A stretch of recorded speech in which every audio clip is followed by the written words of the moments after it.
Hello friends, welcome back to the new video. Today video title is guys how to disconnect earbud to our Vivo phone. Guys, you want to disconnect this earbud to your phone, so guys you can disconnect it. In this video guys, I will tell you how to disconnect it. So guys, let's see before wasting time. So guys, first of all guys, open your phone setting to disconnect this earbud guys.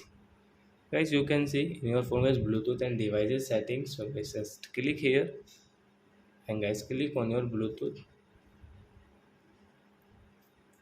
So as you can see guys, this earbud guys we have connected in our phone. So as you after right and then guys you can see guys this right side guys setting option. So guys click here and guys right side again guys you can see this disconnect option. So guys we will click on this disconnect option.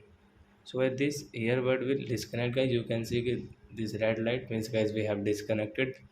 So as we will off it. So I hope friends you have understood how to disconnect earbud to our phone. So that's it guys, thanks for watching my video. Now we will meet on next video with new topic.